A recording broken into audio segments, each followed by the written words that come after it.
7 o'clock. All right, thank you everyone for showing up tonight. This is the PaaS Cloud Virtual Chapter.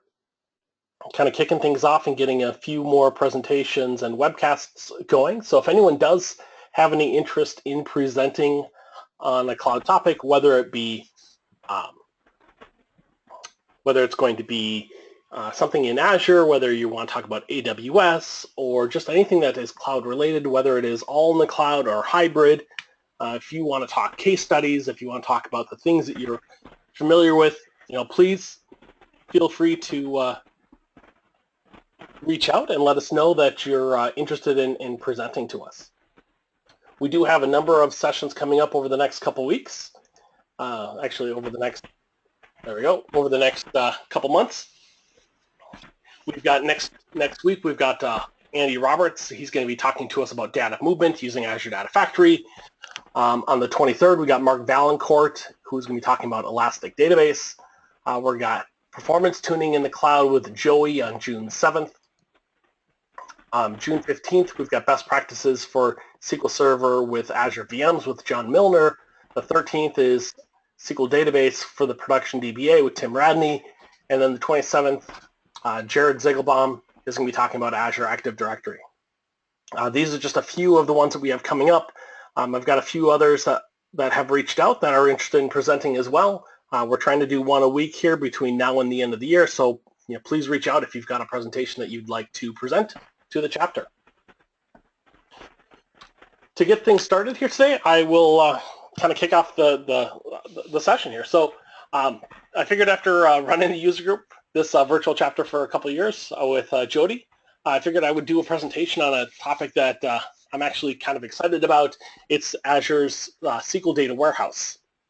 And so we're going to go through an overview here and talk a bit about it and kind of describe what it is for folks, and hopefully you can see where it can be a great fit for your data warehousing solutions that you're building out in the cloud. And so just for anyone that doesn't know, my name is Jason Strate. I've been working with SQL Server for about 20-ish years, done quite a bit of things from everything from performance tuning and indexing all the way through to data warehouses. I've worked with Azure platforms and on-premise platforms along with Microsoft's analytic platform system. So I've kind of worked a little bit all over the board, and that's my background. Just to let everyone know that today's session is being sponsored by Hortonworks. They are our virtual chapter sponsor, and they have a lot of solutions that you can do and build out in the Azure cloud. So what we want to talk about here today is that data warehousing can be kind of hard. There's a lot that goes into it, and some of the things that people find out when they're working on data warehousing is that sometimes things don't necessarily go exactly how they're planned. Whether it is going to be that the way that you build and design your data warehouse doesn't quite work right.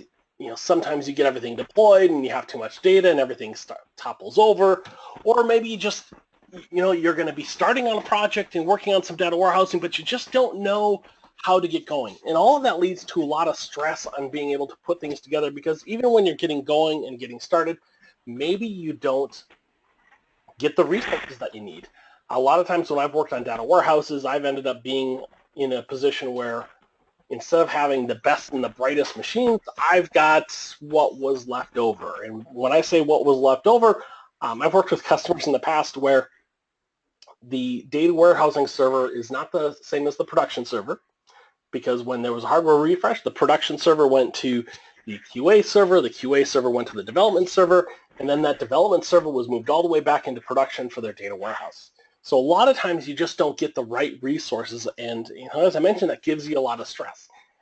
And when it comes to data warehousing, one of the things that's nice about it is you do tend to see a lot of value out of data warehouses if you're building them incrementally and getting them put together in an agile type of fashion.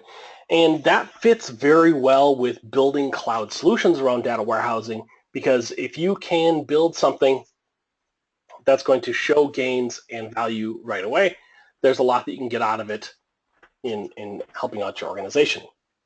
And so the goals for what I want to talk about here today is I want to talk about what Azure SQL Data Warehouse is, why people would want to start using it, and then basically go through how to get started and run through a use case where we play with a little bit of data and show you kind of how easy it is to get started.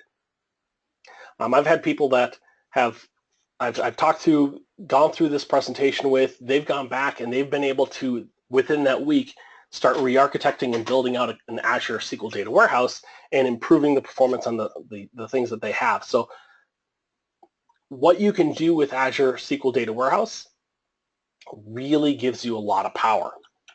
And there's kind of 5 topic areas on the SQL DW where you can kind of be looking at when it comes to this platform. The main things that go into this platform is that it's an MPP architecture. It's designed around dynamic scaling. It gives you a SQL Server experience. All of your data can be included within your data warehouse. And it's a managed platform.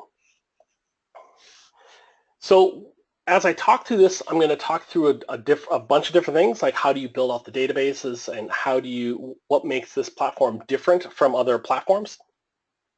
And so we got a question here is the first question that came through here is whether the modeling is different for this platform. And the modeling for the platform is generally the same when you're looking at data warehouse designs that are using star schemas. So the typical data warehouse design is going to be applicable. The second question that came through here is that is it using just one table? And no, it isn't just using one table. It does use a fact and dimension. You will typically use fact and dimension type design. So let me go through and talk through this. And one of the questions is, what's the managed platform? And that's the nice thing about that is that I actually have a slide that talks all about that. So let me first start talking a little bit about what this MPP architecture is, because this is where kind of the juice is for the platform. This is where the power behind it comes.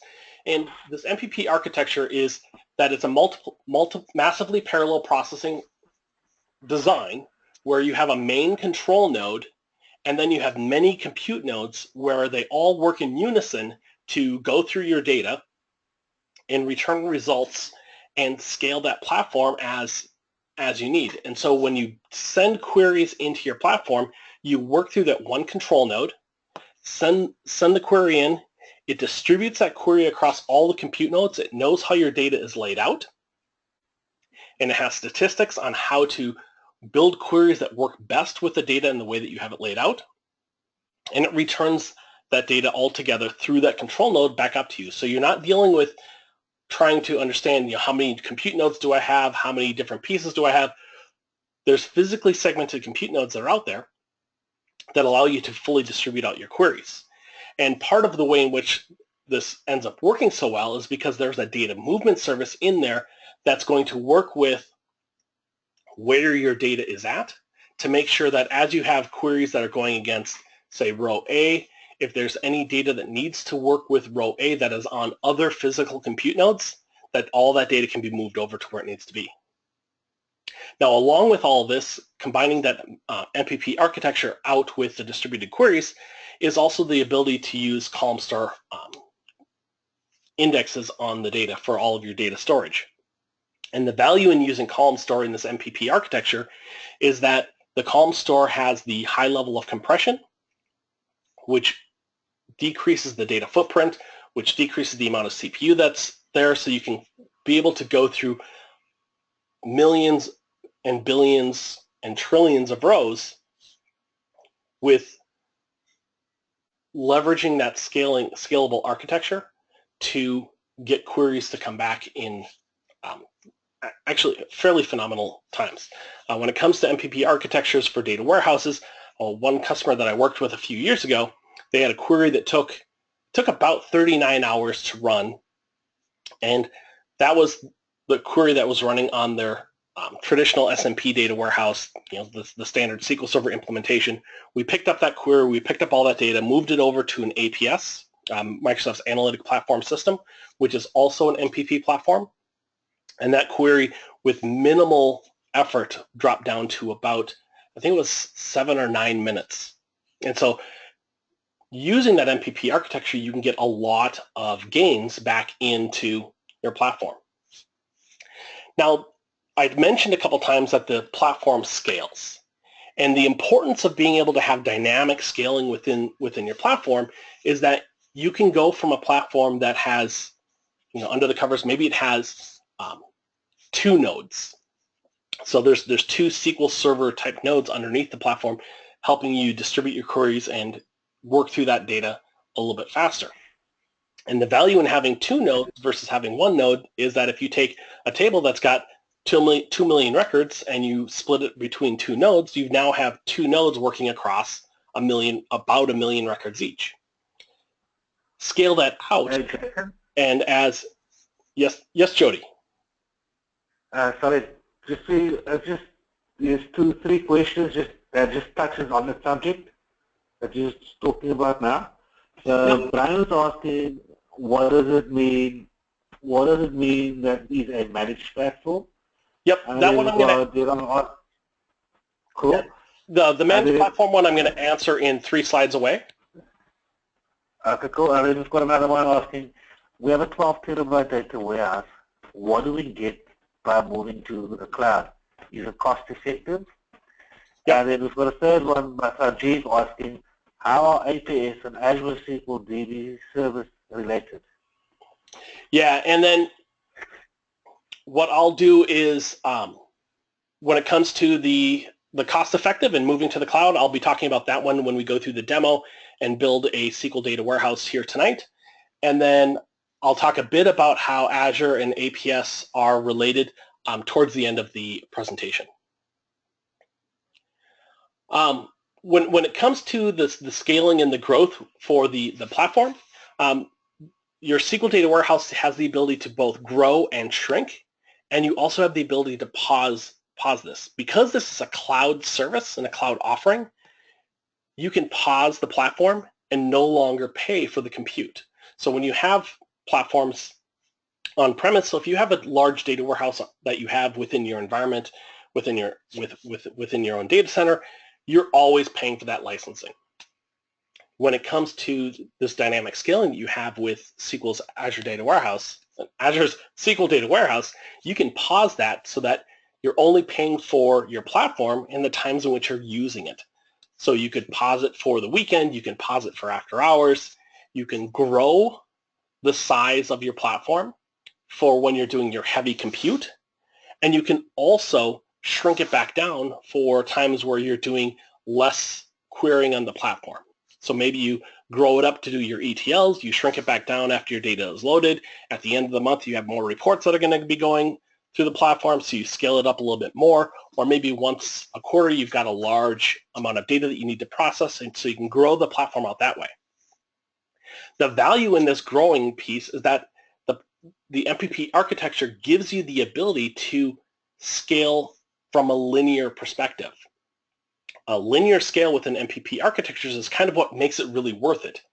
When you come to that linear scale, when you look at a traditional SQL Server, if you go from 1 terabyte of memory to 2 terabytes of memory, or 10 CPU cores to 20 CPU cores, general common sense is that it's going to perform a little bit better, but sometimes it won't perform better at all because maybe that's not where your bottleneck is.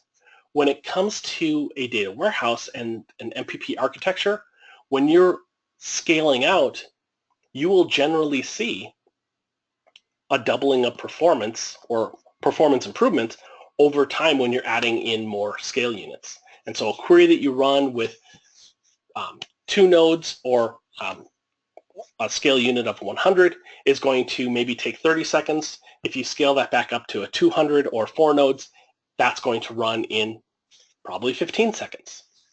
And I've done some tests on this with SQL Data Warehouse and Microsoft's Analytic Platform System in the past. And what I'll say is that Analytic Platform System and SQL Data Warehouse are fairly similar platforms. Conceptually, they're designed and built out the same way. They're both MPP platforms for building out data warehouses.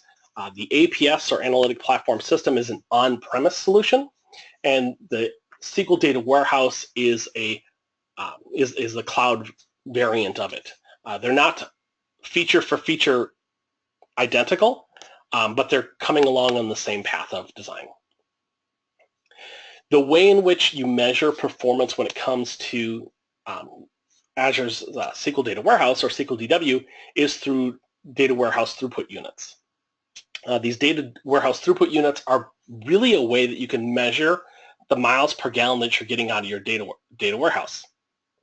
If you've got queries that consume maybe 15 or 50 or 100 data warehouse throughput units, you can see how much they consume as you look at the platform, and then you can decide how much throughput you want to give to your platform so that it scales automatically underneath.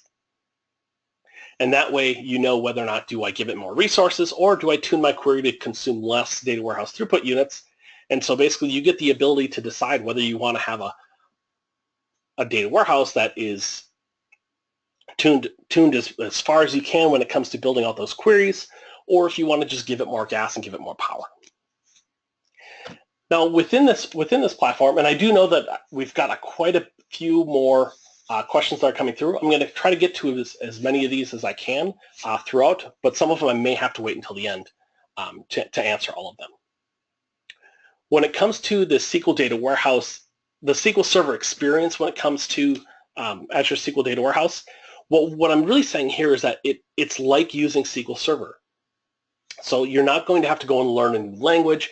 You're not going to have to go and relearn everything that you know about making data warehouses or databases. You're basically going to be able to take the skills that you currently have, take your end users and the skills that they currently have, and let them come into using the SQL DW without rebuilding your skill set.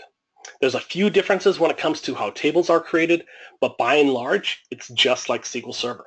So you got the T-SQL language, you have stored procedures, you have user-defined functions, you have indexes, you have partitioning, you can integrate with PolyBase to bring data in from other areas, and you really get that ability to continue to have it work just like SQL Server. I mentioned that you have this PolyBase integration as part of the SQL Server experience. As SQL Server 2016 has come through, you've probably heard some about PolyBase and how that gives you the ability to connect data between different platforms. Natively into SQL DW is the ability to use PolyBase to grab data from other platforms. So you can bring relational data, you can bring structured and unstructured data into your data warehouse, and that really gives you the ability to decide when you get data, do I bring it into my data warehouse, do I have to make it as part of the platform, or do I leave it where it's at, leave it in the files that it's currently in, and then only bring it in when I need to use it. And so you have that ability to start deciding, what does my data warehouse really look like? Do I need to ETL everything all the time? It really becomes building the data warehouse that has the most value that your end users can be looking at.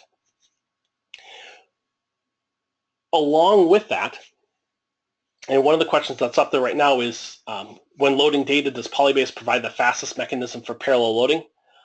As far as my understanding of it goes right now, that is pretty much the fastest way to get data in. What PolyBase does is allows you to put data up into Azure, lay a data source on top of it, and just pull that data back in. And so the nice thing about that is your data is already up in Azure. It's already there and available. And so you're not going to be going from your on-premise location up to Azure. The data is already there and available. And if you look at how Data Factory works with SQL DW, it's under the covers. It doesn't use its own technology to move things around. It uses PolyBase. And so when you use Data Factory to move data into SQL DW, it just builds PolyBase structures under the covers to do that movement. Now, one of the questions that we had earlier was, what's a managed platform? And what the managed platform means is that your SQL DW, you're not managing virtual machines. You're not managing a SQL Server instances. This is a platform as a service offering. And so with a platform as a service offering, you basically dial up that I need a data warehouse, and all of the software patching, all of the hardware stability, all of that is taken care of you. There's minimal maintenance on your part. You're not going to be swapping out disks. You're not going to be trying to figure out, how do I back this up to make sure that I have the throughput and the bandwidth and all these pieces to get it done. There's built-in backup support. And so by default, it's going to start backing up for you as soon as you get it created. And so you have that ability to just kind of pull it all together. And so before I move a little bit further, one of the things I want to show you is how do you get a SQL Data Warehouse built and get it started? Because one of the things I want to show you guys is just how easy it is to build out a SQL Data Warehouse. So let me bring up my Azure account. And what I want to show here is a couple things. And this will touch on a couple of the questions that we have out there and help people hopefully answer a few of those questions that are there. So what I'm going to do here is I'm in my Azure account right now. I'm going to create a new data and storage service. And the data and storage service that I want to create is the SQL Data Warehouse. So it's just here in the featured apps. What we will call this is Cloud VC for the database name. It's going to let me know that that's an available database name. One of the things that you'll notice is the price for your compute is listed right here. And so all the data that you're going to be processing within there, if you're going to use 400 data warehouse throughput units, it's going to cost you about $2.80 US per hour. You can scale this amount down. So you can be down to 70 cents per hour, or you can go all the way up. And the last time I looked, it went up to 2,000. And at 2,000, that's about $14 an hour. And so the amount that you're going to spend on the platform is dependent upon how much scalable resources you're going to be putting at this. Now, the secondary expense for the platform is going to be on the storage, and the storage that goes with that is typical storage rates for Azure storage. So I'm going to create a blank database. You do have the option of creating a database based upon a sample or based upon a backup. I don't have either of those available, so I'm just going to use a blank database. And I'm going to select to use the one SQL Server that I have up in the cloud. And so that's the SQL Server that I want to do. And while I get this created, I'm just going to pin it to the dashboard so it'll get created. I don't want to create it at 2,000 data warehouse throughput units. And so I'm just going to get that created, and that's going to start building. So that's how difficult it is to start creating a SQL Data Warehouse. It's really just click, click, click. And if I wanted to be even easier on it, I could have done the whole thing with PowerShell. But this is just too easy that it's hard to justify running and getting a PowerShell script just to do this every time I do a presentation. So this part is pretty easy. So I'm going to let that get created. And then while we're doing that, I want to talk a bit more about the architecture and answer a few of the questions that we have out there. So let me take a look at the questions that we have out there. And let's see here. So the first question that we have here is, with the 12 terabyte database, what do we do to get moving? We're going to cover that here in just a couple minutes.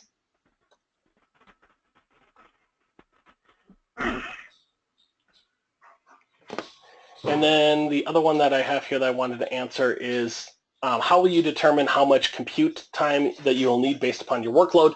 And I can actually answer that one a bit here, is if we go into our SQL Server databases that we have, and if you notice, I've got a few databases that are already created out here. These ones right here, this AdventureWorks, the Aviation Demo, and the Demo DW are SQL Data Warehouses that I already had created. These two are paused, but I do have this one right here that's currently online. If I go into it, what you're going to see is I've got my query activity, and then I also have, let's see here, let me back out just a little bit. This is what I wanted.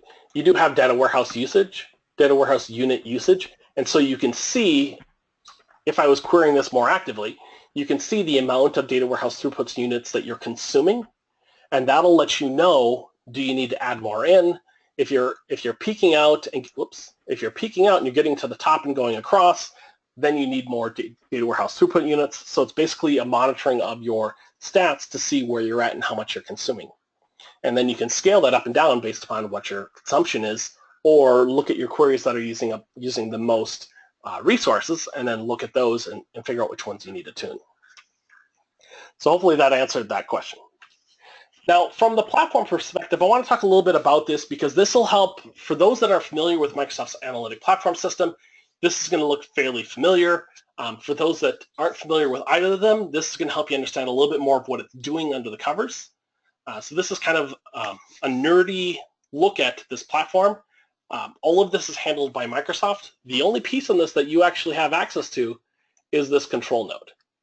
And then all of the rest of this is covered by Microsoft's management. It's Microsoft managing the platform. So I mentioned that there's a control node. This control node is the endpoint for all your connections. So as you connect in, that's your SQL Server. That's what acts like your SQL Server. It's a typical TCP endpoint. So it's going to be port 1433. So just like any other SQL Server connection, nothing new and interesting that your users have to do to get connected into it. It persists no user data, so it's just a metadata repository. So it has information on what your database looks like and where the data is stored. And it's got this massively parallel processing engine, the MPP engine, that basically gives it the ability to take your queries in and split them apart across the platform and distribute the queries out to all of the compute nodes. And it's the high-level coordinator for all the activity. Below that is your compute nodes. So right now, the way in which the platform is designed, I believe if you're working with, I think it's 100 or 200 data warehouse throughput units, that's one or two quote-unquote compute nodes underneath. And what the compute nodes are is it's an Azure SQL database that's got access to blob storage for all of its data. And so as you scale up, you're going to as you scale up and add more data warehouse throughput units, you're going to increase the number of nodes. Now, there's not a really strict relationship that's been promised by Microsoft on how many compute nodes that you get under the covers versus what your data warehouse throughput units are. And the reason for that is that gives them the ability to build the platform as you see fit. And then under the covers, when it comes to all this, being that these are Azure SQL databases, on Microsoft's Azure platform, there's high availability within these because they'll move around as they need to within each of the platforms. So you're not going to be worried about a specific node going down because if a node's going down, it's going to roll over onto other hardware and it's going to be highly available there for you. So that's the main part that goes into the compute node piece. And so as you got a query that's going through, if you've got 4 billion rows that you're going to be querying against, if you've got them evenly distributed, you'd have basically a billion rows here, a billion rows here, a billion rows here, and a billion rows here. But all of this data is going to actually be stored in the blob storage that goes underneath.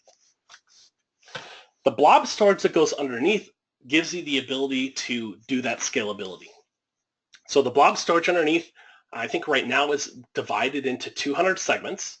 These 200 segments, depending upon how many data warehouse throughput units you have and how many compute nodes, will be divvied up between all of the different compute nodes. So if there's 4 SQL databases under the covers for your compute nodes, the 200 would be distributing about 50 slices of your blob storage data to each one of those compute nodes. And what this really gives you is the ability that you can pretty much scale your data warehouse from terabytes up to petabytes without having to re-architect. Because as you scale up your compute nodes, you don't have to redesign your queries to work with more compute nodes. It's already designed because of the MPP engine to redistribute those queries and give you more capability. And so that's kind of that whole power behind the platform and how it all kind of ties in together. Now, some people have asked, can you do this in other areas? And there are other places where you can do the same kind of activity. There's been some questions, and I mentioned it myself, the analytics platform system. So you can do this on premise. Oracle with Exadata, with Exalytics, has these capabilities with MPP. Netezza, that's been around for quite a while. Teradata, SAP HANA, they've all got their versions of on-premise variants of this. You can do this in the cloud. beyond just what Azure has. There's BitYoda, DashDB, which is IBM, Snowflake, Teradata has a cloud that they're putting up, Vertica, AWS Redshift. One of the reasons why I want people to know about this, though, is that Microsoft's really coming in hard on a feature and pricing, and the way in which they're building up their platform with all the parallel services. There's a lot that you get out of this platform, and just let's compare this really quick to AWS. And I like doing this comparison to AWS because usually when I show people that SQL Server experience slide, a lot of people are like, well, who cares? It's SQL Server. It should act just like SQL Server. It's a data warehouse. But when you look at some of these differences, if you look at SQL Data Warehouse compared to AWS, when it comes to Redshift, doesn't have a lot of the things that you would probably expect. You're not going to have procedures. You're not going to have partitioning. You're not going to have user-defined functions. You don't have the integrated ecosystem with things like machine learning and Azure Data Factory. It does have its own version of SQL, which is based upon Postgres. But if your users are familiar with SQL Server, there's going to be some there's going to be a learning curve there. And then the flexibility of scalability is the big thing. When it comes to scaling up and scaling down SQL Data Warehouse, the SLA for that is within 1 minute. So when you need to go up or down, just a minute to do that. When it comes to AWS, it does take a bit of time to go up, and it can sometimes take days to go back down. And so the scaling capability within SQL Data Warehouse is kind of a big deal. And then there's always the cost competition. When you're talking about any type of cloud solution, there's cost competition across the board, and they're all working to beat that. And Microsoft is being pretty committed to having the lowest cost when it comes to MPP in the cloud. So Jody, as the questions have come through, are there any questions that make sense to address right now?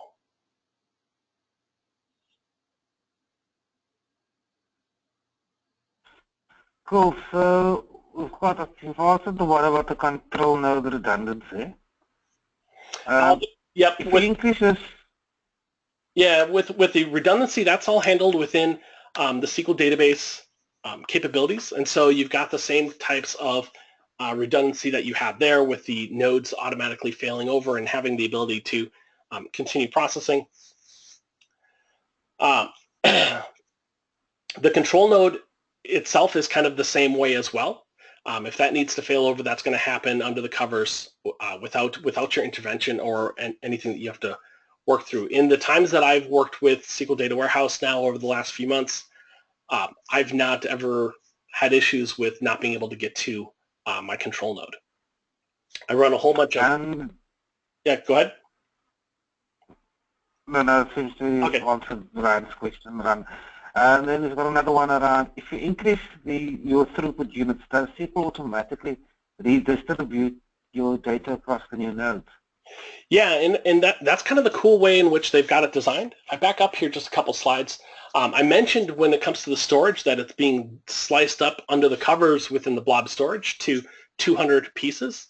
And so since it's already been distributed out to 200 pieces, when you go to scale up or scale down, when I was talking about AWS, that there's that 1 minute of downtime when you scale up or scale down, what it's going to do is it's going to release that lease between the database and the storage.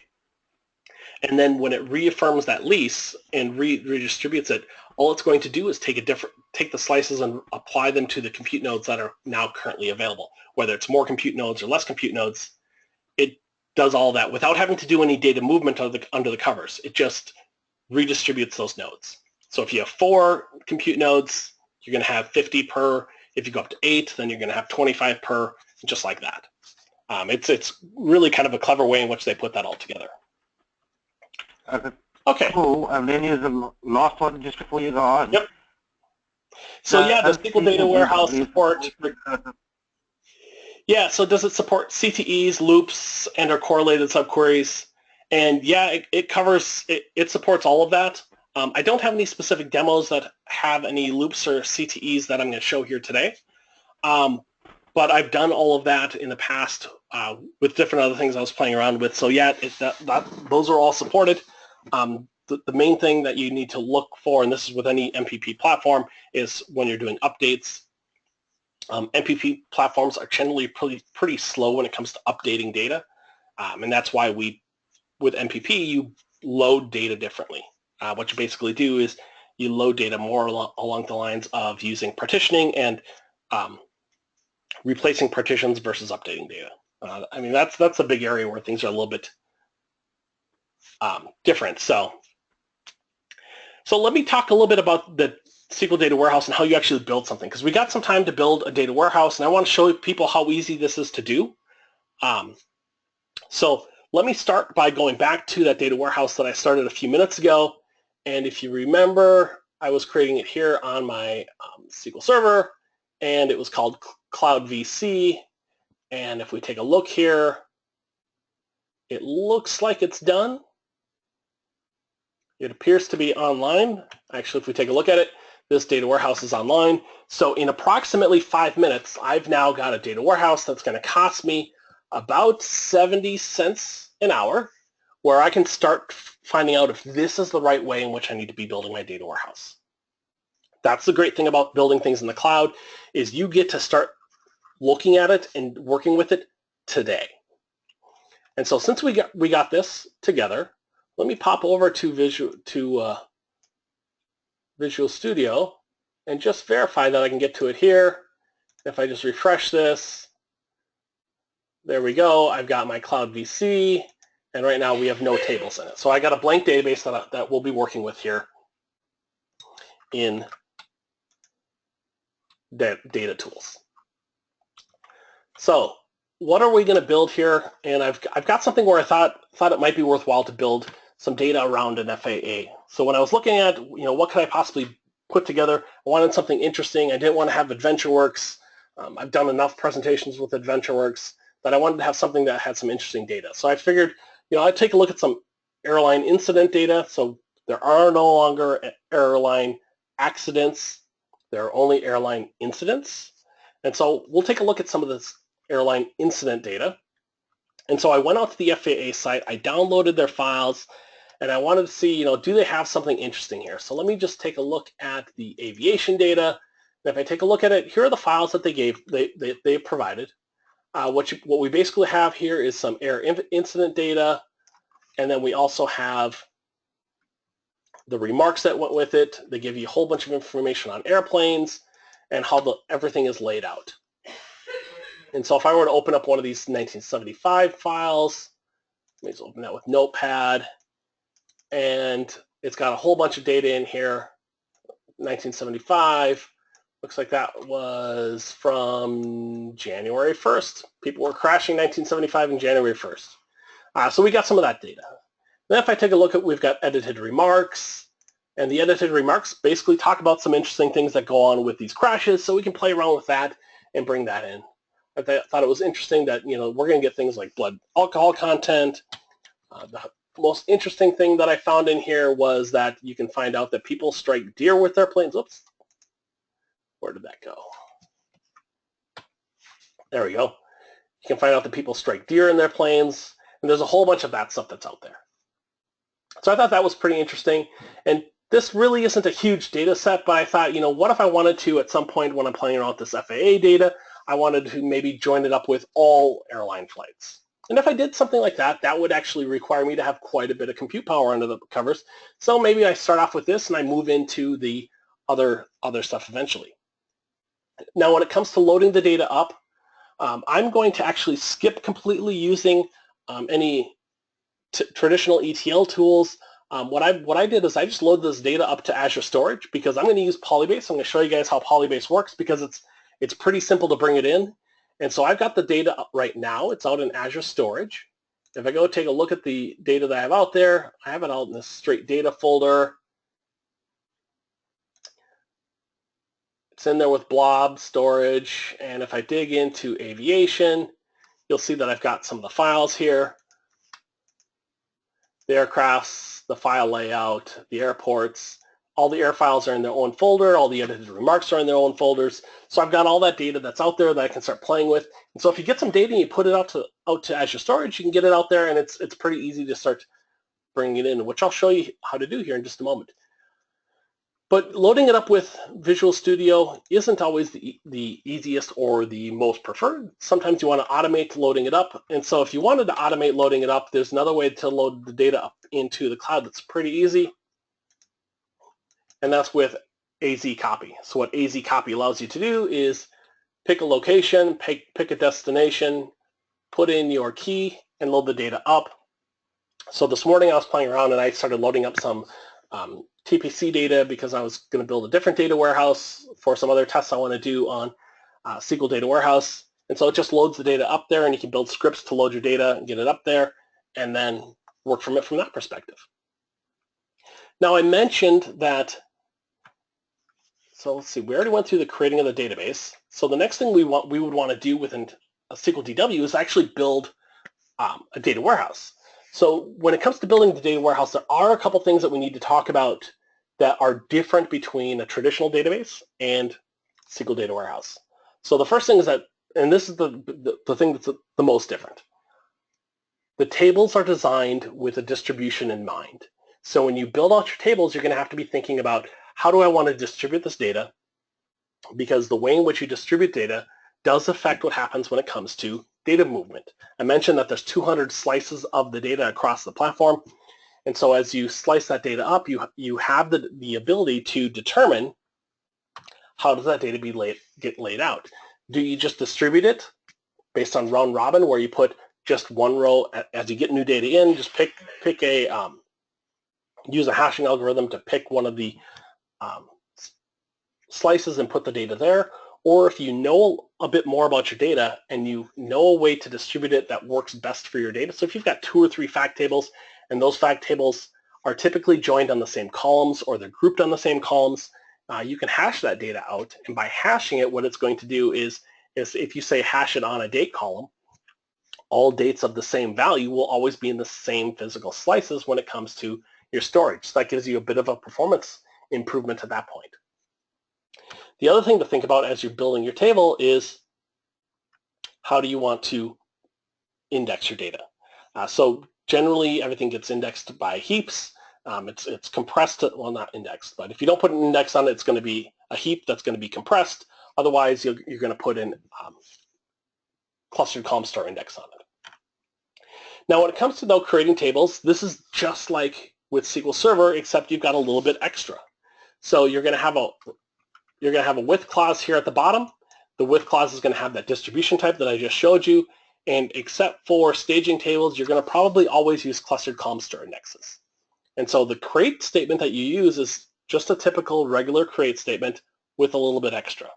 And this extra is about all you really need to know about building out new components. Now, once you get that data created, and I mentioned that we were going to bring some data in with PolyBase. So PolyBase is that ability to bring data in from other places. And so you can bring it in from HD Insight, from Azure Storage, Cloudera, Hortonworks. You can connect to any of those and bring data across. It can be relational data, it can be non-relational data. You can just connect into any of them. And as you're connecting into it, if you've got more scale units or data warehouse throughput units applied to your data warehouse, the faster it's going to be brought in. So it does scale with your platform. So if you need to bring data in faster, you can add more data warehouse throughput units and get better performance. For bringing data in with PolyBase, there's a few pieces that you need to do. You set a master key, you set a scope credential, you identify where the data is located, and you give it a file format. Once you get to that point, then you can create an external table against it. And this is similar to what people do with Hive, creating external tables on top of Hadoop so that the data presents itself as a table. Virtually the same thing. And then you can bring the data across. And the nice thing about PolyBase is that it actually allows you to do 3 things with your data. When you create these external tables where the data is located maybe in Azure Storage, you can actually use that location to push data in. So you can push data from your SQL Data Warehouse over into Azure Storage.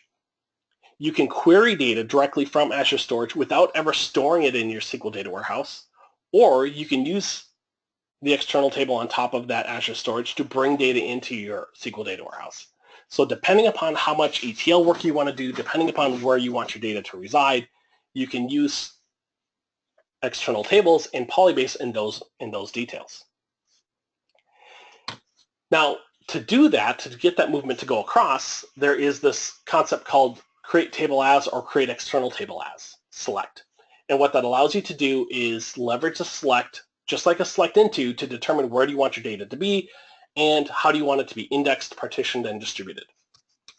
And so when it comes to creating that table, you're going to do a create table statement or maybe a create external table as, and then you identify how you want to have it distributed, clustered, or partitioned, and then you assign a query that goes along with that.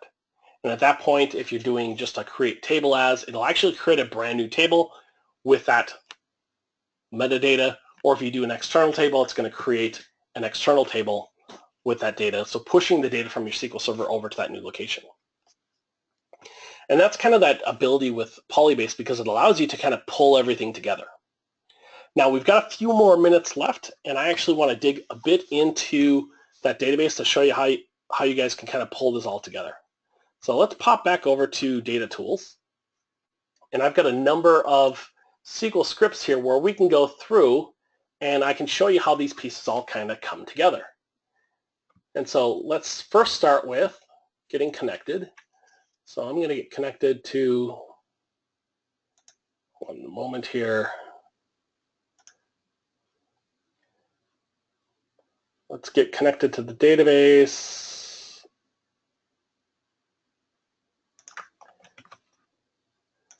And we'll connect in SQL Server.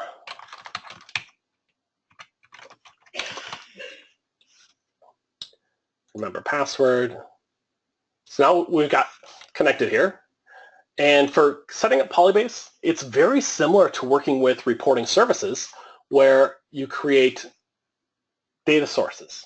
So you get a shared data source within your database. So the first thing I need to do is create a scope database. Well, actually, the first thing I need to do is get in the right database. So Cloud VC, we'll create a master key. Get connected. There we go. We'll create our master key. So at this point, I've now created a master key. There we go. I've got my master key. Now that I've got the master key, I'm going to create a credential. I mentioned on the PolyBase slide that you have to create a credential. So now I've created a credential. What this credential does is it stores this value, and that value is the key that goes with my storage account. So if I go over to my storage account and I take a look at permissions, yep, that's not permissions. If I take a look at permissions, that's one of the keys that's there. Now if I take a look, I can see the credential that I created. So I got that credential there. I'm ready to go in and start connecting. So maybe I want to create a data connection over to this data that I stored in Azure using that secret credential that I created. So let me just create that external data source. And once you have that external data source now, whenever any of the users in my environment want to connect in, they now have an Azure storage location that I can just say, hey, here's where it all is.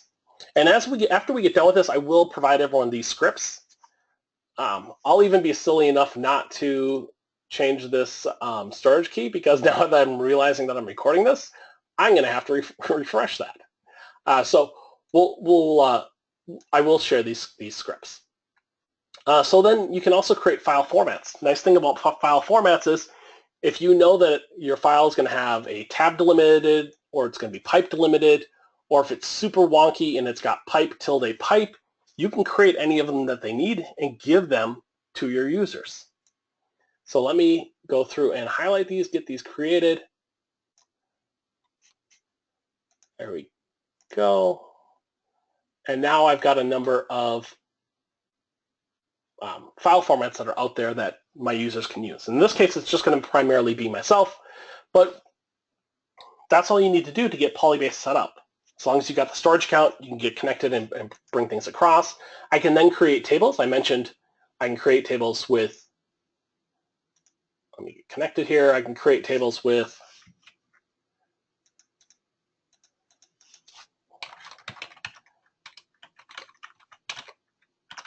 one second here. Apparently, it's going to make me do the, oops, it's going to make me connect to each one of these individually. That's fine, we can live with that. All right, one second. Default connect.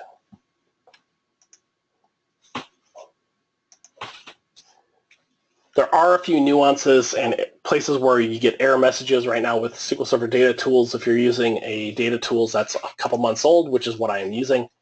So I can create a dimensional table here, and this is based upon the data that I had pulled in. So I'm going to create a dimension table that's got some codes in it, some remedial actions and areas, and just give it the ability to push some data in. So this isn't using any PolyBase. I just wanted to show that you can use just typical insert statements, so your users aren't using anything new. You can do union alls. You can just kind of push this data together as you see fit.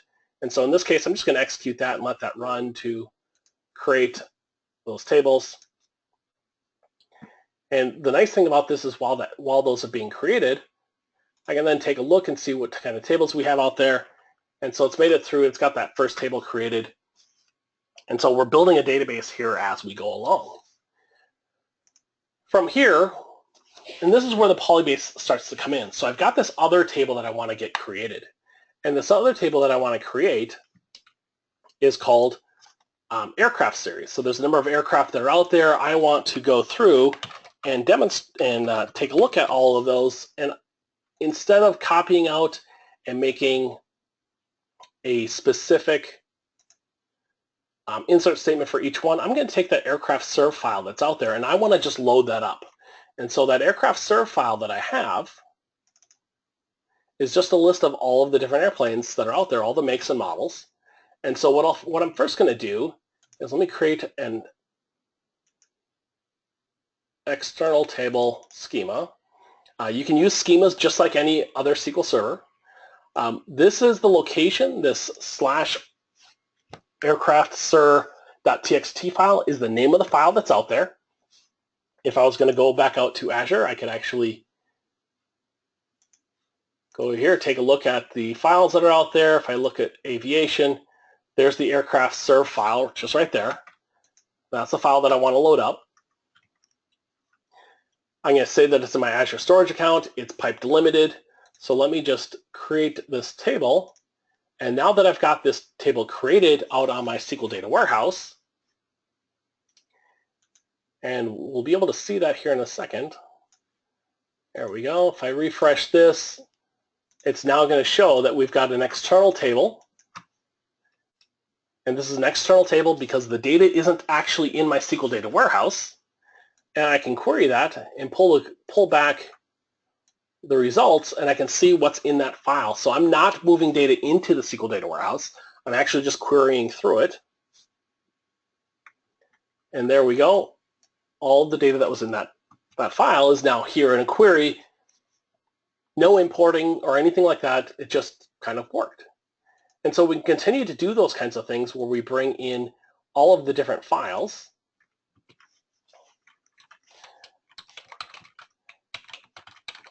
It's nice of it to let me type in my password over and over again. It gives me lots of typist practice. So once we get that done, we can bring in the edited remarks. And those edited remarks, if we go to look at the files, we've got a large number of files that are out here. And so one of the things that you can do when it comes to these edited remarks files is I can make each one of them, I can point to the location for each one of these files and pull it in. And so let me get that started here. And as each of these are being created, yep, I can just go through and I can run this whole piece. And so this is going to run, and it's going to go and create an external table for each one of these files. And maybe I want to point to the files, but when I want to go in my SQL Data Warehouse, I actually want to have the data available. And so you can do that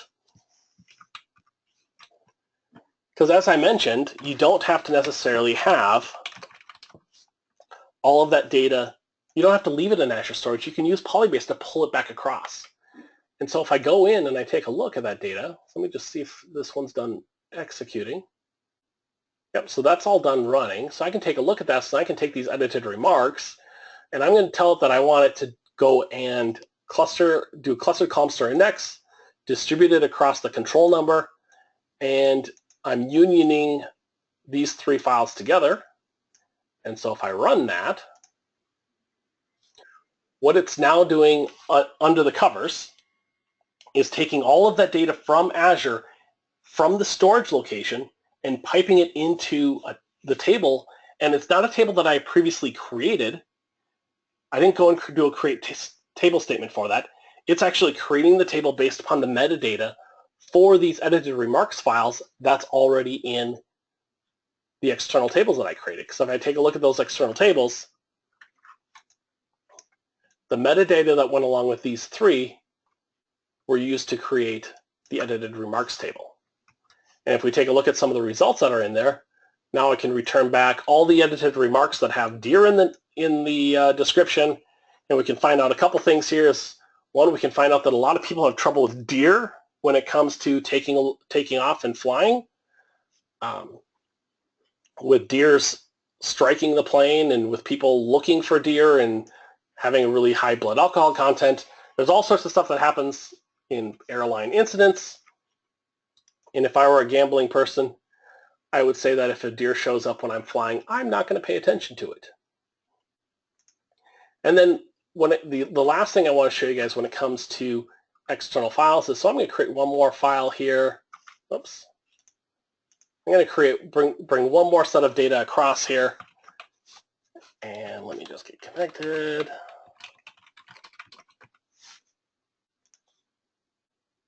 Switch to the right database. I'm going to start running this. And while it runs, I've got this table that I created based upon the metadata that I got back from the FAA. And what I want to point out here is a couple things. First is, I'm not pointing to a file here when it comes to this PolyBase location.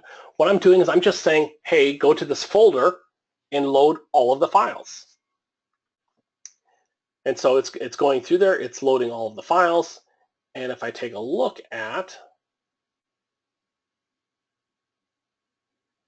the Azure location, it's actually going through and it's loading all of these different files and bringing them into the database. And for some reason, I ran into an error here. So you can run into errors where it rejects rows. Something happened with this script because the script is supposed to allow them all to go through. So let me just jump over to my aviation demo backup database, because I was putting all this data into this error incident file. And if I switch over to a new query, what you can see is that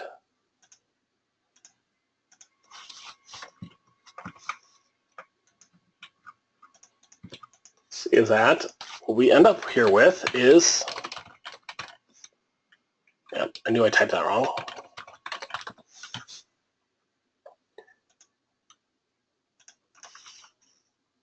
And run this one.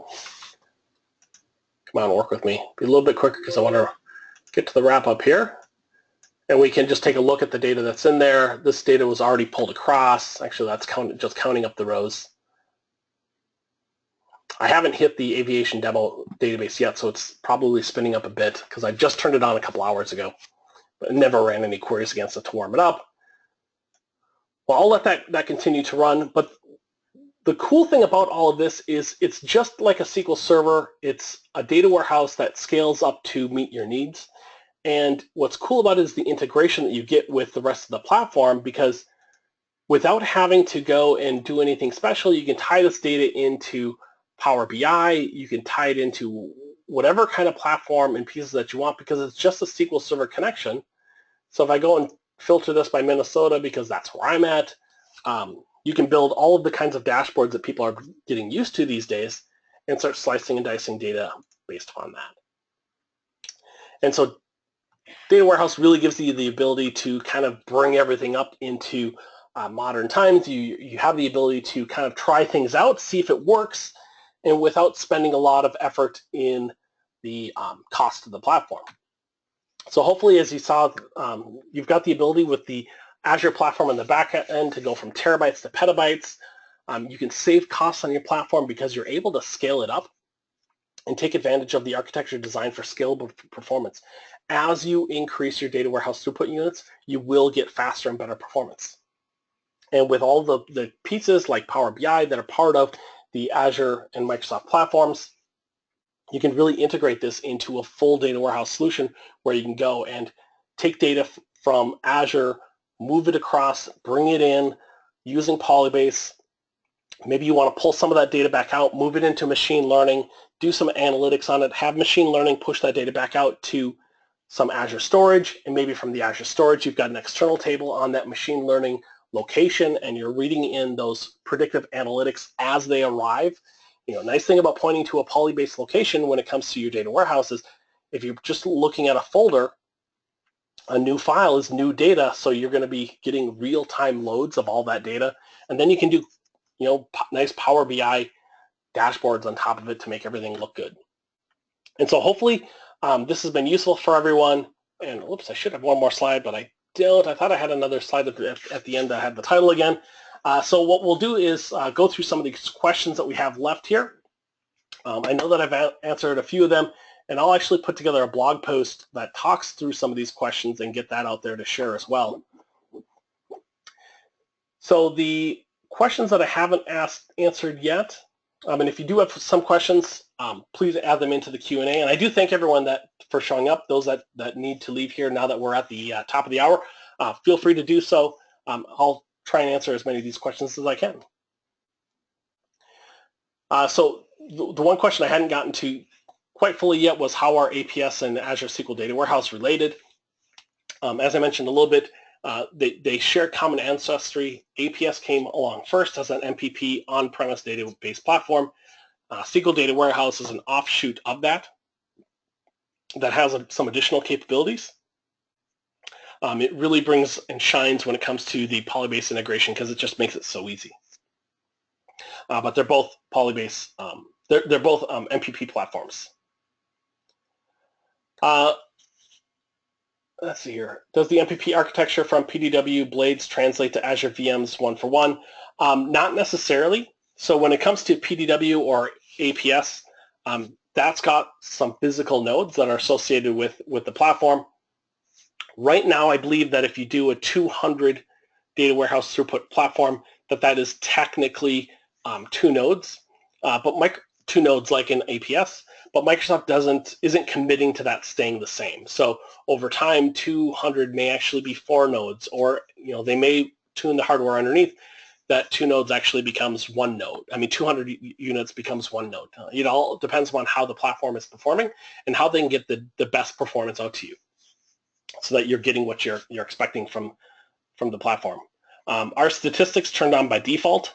When it comes to APS or Azure SQL Data Warehouse, this actually applies to both of them. For statistics, you're going to want to create those statistics yourself. That way you make sure that you have the right, so that you have the right statistics for your table. Indexes, does it not use a zone map like other MPP architectures? No. The MPP architecture that works, that's working through the way in which SQL Data Warehouse works is basically a SQL Server design along a distributed architecture. And so what you end up having is under the covers a large number, for each one of those nodes is basically a SQL Server going through and doing a smaller amount of that work with isolated CPU, with isolated memory, and with isolated disk. And that gives you that MPP architecture. And so you do have the ability then to throw indexes on top of that. The interesting thing about how this is all put together is under the covers, it's more of a Hadoop architecture than a SQL Server architecture when it comes down to the storage level. So it is Hadoop all the way down at the bottom. When loading data, does PolyBase provide the fastest loading mechanism? I talked a little bit about that earlier, but right now PolyBase is the fastest loading mechanism that I'm aware of, especially when you're looking at coming from data that's being stored within the same Azure data centers as your SQL Data Warehouse. Let's see here. A few of these are already answered as far as the CTEs, loops, and correlated subqueries go. So does it cost to create the data warehouse when you are using the trial version? I believe that SQL Data Warehouse is actually in public release right now.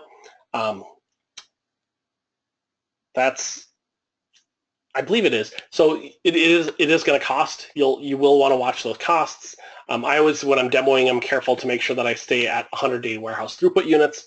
But when I'm doing stuff where I'm actually trying to try things out, I will crank that up.